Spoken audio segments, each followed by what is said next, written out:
Welcome back to another episode inside the series of Sig Story Time, and we're going to be covering three more stories today.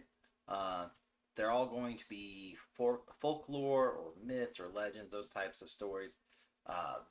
There's some truth to them, possibly, but at the same time, it's really just more of a bedtime story type event. Some do scare the children when they were younger, and some that are just simply due to witnesses seeing something that they think may have fit the description but may have not also as well, kind of like Bigfoot, for example.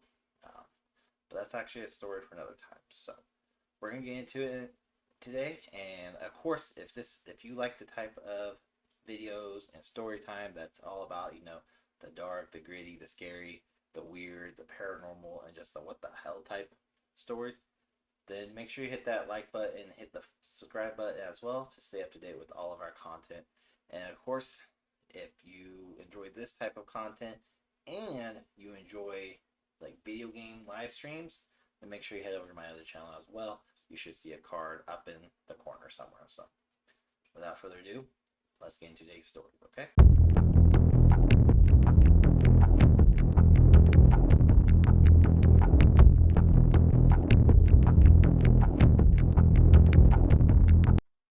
A man and his family were constantly on the move, hunting for beaver. They traveled from lake to lake, stream to stream, never staying any place long enough for it to become home. The woman sometimes silently wished that they would find a village and settle down somewhere with their little baby. But her husband was restless, so they kept moving on. One evening, after setting up camp on a large lake, the young mother went out to net some beaver, carrying her baby upon her back. When she had a toboggan full of beaver meat, she started back to camp. As she walked through the darkening evening, she heard the thump thump thump of a mighty footsteps coming from somewhere behind her. She stopped. Heart pounding, she was being followed by something very, very large. Her hands trembled as she thought of the meat she was dragging behind her. The creature must have smelled the meat and was stalking the smell. Afraid to turn around and alert the beast, she bent over as to pick something off the snowy path and glanced quickly past her legs. Striding boldly through the snowy landscape was a tall, barrel-shaped, long-haired creature with huge tusks and very long trunk. It was a tick, a mammoth, and it looked hungry. She straightened quickly and hurriedly threw the meat into the snow. Then she ran off as fast as she could back to camp, dragging the toboggan behind her. Her little baby cried out fearfully, frightened by all the jostling, but she did not stop to comfort him until she was safe in sight of their shelter. She told her husband at once about the terrible mammoth that had stalked her and taken the beaver meat. Her husband shook his head and told her she was dreaming. Everyone knew that the mammoth had all died away. Then he lightheartedly accused her of giving the meat away to some handsome sweetheart. She denied it resentfully, knowing that he really believed that she had carelessly overturned the toboggan and had let the meat sink beneath the icy water of the lake. After her husband went to set up more beaver nets, she prepared the evening meal. While it was cooking over the fire, she walked all around the camp, making sure that there was an escape route through the willow brush just in case the hungry mammoth attacked them in the night. The husband and wife lay down to sleep next to the fire after they had finished their evening meal. The husband chuckled when he saw that his wife kept her moccasins on and the baby clutched in her arms. Expecting the mammoth to attack us? He asked drolly. She nodded and he laughed aloud at her. Soon he was asleep, but the woman lay awake for a long time, listening. The wife was awakened from a light doze around midnight by the harsh sound of mammoth approaching. "Husband!" she shouted, shaking him violently. He opened his eyes grumpily and demanded an explanation. She tried to tell him that the hungry mammoth was coming to eat them, but he told her she was having a nightmare and he just would not listen to her. The wife begged and pleaded and tried to drag him away with her, but he resisted and finally shouted out to her to be gone if she was that afraid. In despair, she clutched her little child to her chest and ran away from the camp. As she fled, she heard the harsh roar of the giant creature and the sudden shout of her husband as he came face to face with the creature. Then there was silence. The woman knew her husband was dead. Weeping, she fled with her child, seeking a village that she had heard was nearby. Sometime in the early hours of the morning, she heard the thump thump thump of the creature's massive feet stomping through the snowfields, following her trail. Occasionally, it made a wailing sound like that of a baby crying. The woman kept jogging along, comforting her little baby as best she could. As the light dawned, she saw a camp full of people who were living on the shores of an island on the lake. She crossed the icy expanse as quickly as she could and as possible and warned the people of the fierce mammoth that had killed her husband. The warriors quickly went out onto the ice and made many holes around the edges of their village, weakening the ice so if the mammoth did come, it would fall through the ice and drown in the icy water. As evening approached, the people saw the mammoth coming towards them across the ice. When it neared their camp on the island, the creature plunged through the weakened ice. Everyone cheered, thinking the animal had drowned, and then its large, hairy head emerged out from the water, shook its long tusks, and bellowed in rage. The mammoth started walking along the bottom of the lake, brushing aside the ice with its large tusk. The people panicked. They screamed and ran in circles, and some of them stood frozen in place, staring as the mammoth emerged from the ice and walked up onto the banks of the island. The wife of the eaten man fled with her baby again, urging as many of her newfound friends as she could to flee with her, but many remained behind due to paralyzed with fear. Then a boy emerged from one of the shelters, curious to know what was causing everyone to scream in fear. He wore the bladder of a moose over his head, covering his hair so he looked bald. He was a strange lad and was shunned by the locals. Only his grandmothers knew that he was the mighty shaman with magic trousers and magic arrows that could kill any living beast. When the boy saw the hungry, angry mammoth, he called out to his grandmother to fetch the magic trousers and the magic arrows. Donning his clothing, he shook his head until the bladder burst and his long hair fell down to his waist. Then he took his magic bow and arrows and leapt in front of the frightening people and began peppering the beast with arrows, first from one side, then another and another. The mammoth roared and weaved and tried to attack the boy, but the shaman's magic was too powerful, and soon the beast lay dead upon the ground. Then those who fled from the mammoth returned to camp, led by the poor widow and her baby. The people whose lives had been saved by the bladder-headed boy gave a cheer and gathered in excitement around the boy. In gratitude, the people made the shaman their chief and offered him 2 beautiful girls to be his wife. Though he accepted only one of them, the widow and her baby were welcome to the tribe, and a few months later she married a brave warrior who became close friends with the shaman become chief. And from that day to this, the people have always had chiefs to lead them, and no mammoths have had trouble with them again.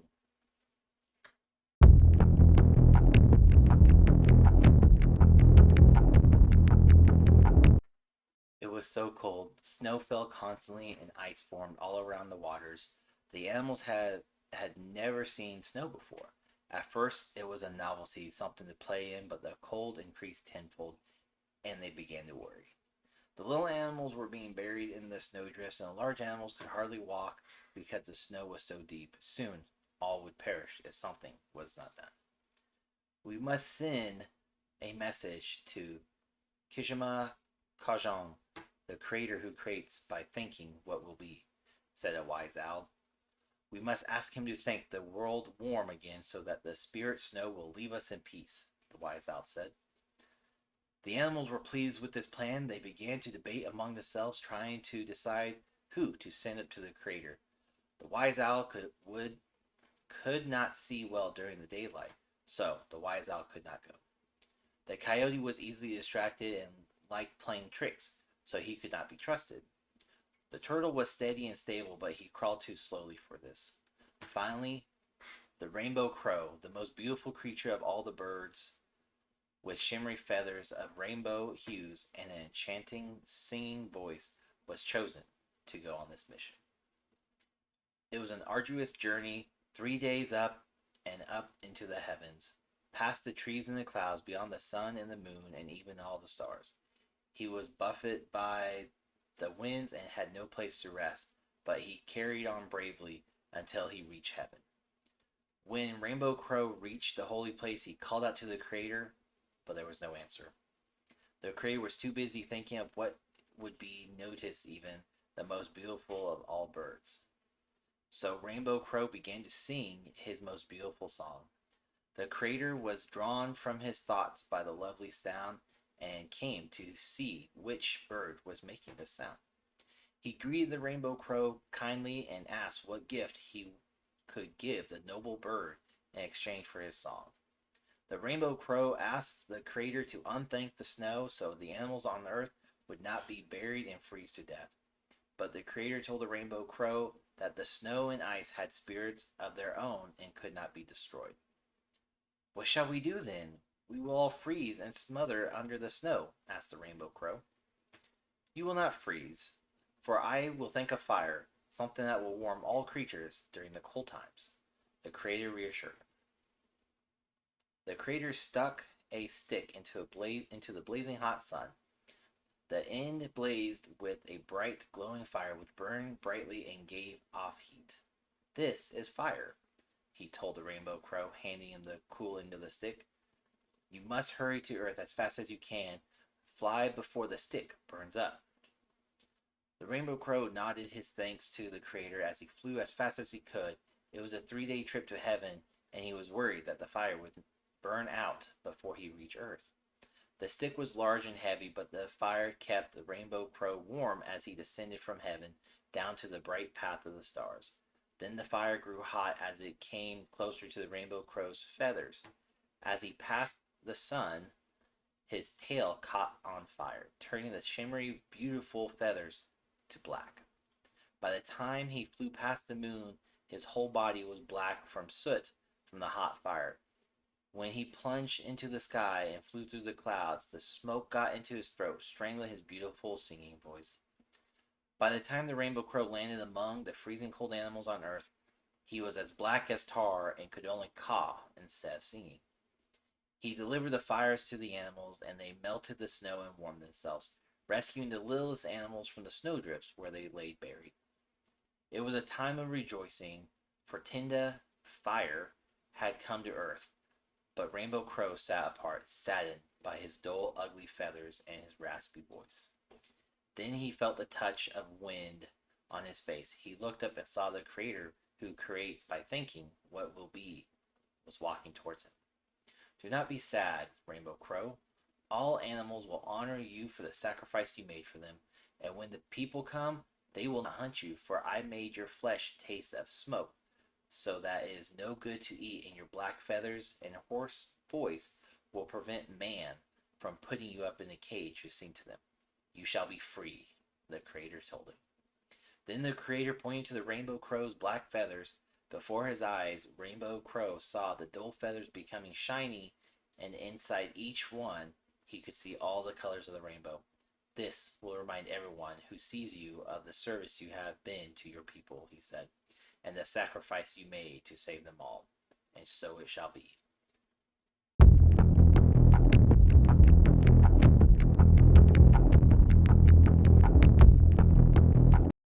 A 13-year-old girl was left home alone one night when her parents went out for a meal with friends. The parents thought that she was too old for a babysitter, so they decided she could stay home alone as long as she locked all the windows and doors as soon as they left. Usually, she would have objected to being left alone. However, her parents had bought her a beautiful German Shepherd dog just weeks before. The reason for such a gift was because the girl had been suffering from nightmares for years. Having the dog sleep in her bedroom had helped her feel at ease. When her parents left, she went around the house making sure all the windows and doors were locked as per her orders. She found that the basement window would not lock, so she locked the door leading into the house instead and thought nothing more about it. The time was 8 p.m. and she was ready to go to bed at 10. This was enough time to watch a film, so she put on one of her favorites and settled down to watch it. The dog came up and laid by her feet for the length of the film. Feeling happy, she coped well with being alone at night. She decided she better head to bed, turning off all the lights on her way upstairs. She saw nothing unusual in her home. Once upstairs, she brushed her teeth and changed into her nightwear. She snuggled underneath her duvet and dropped her hand to the floor to feel for the dog. Sure enough, he assured her of his presence by a loving lick. She smiled and drifted to sleep. In the midst of the night, she was woken by a dripping sound. Rolling her eyes, she assumed she hadn't turned the tap off properly in the bathroom. Trying to ignore it, she felt for the dog and received a lick that she was used to receiving and fell back asleep. Only about half an hour later, she woke again to the dripping and annoying that it kept waking her slumber to the bathroom to turn off the tap off properly. She slumped to the bathroom to turn off the tap properly. Sorry. Leaving the light off in order to not blind her eyes that were still half asleep, she tightened the tap and returned to her room. Again, feeling for her dog, she was greeted by the usual lick. Tremendously tired, she fell back asleep and didn't wake until her parents returned home. The lights from the car shone through her bedroom window, and she was pleased that they were home. One thing shocked her, though. The dripping sound was still relentlessly going on. Worried that perhaps the tap had been broken, she walked into the bathroom to investigate fully. This time, she turned the lights on, and her scream pierced the silence. Her parents ran upstairs to investigate her troubling scream, and they stood and stared into the bathroom. There was her beautiful dog, skinned and hanging in the shower, its dripping blood all over the floor. And on the mirror was the words, "Humans can lick too, my dear." Well, there you have it. 3 legends, whether they are folklores or urban legends, like that last one. 3 stories of all drastic differences. One of a mammoth beast stalking its prey. Another of a crow sacrificing his beautiful feathers and amazing singing voice to help those of all the animals on earth to stay warm throughout the troubling snows.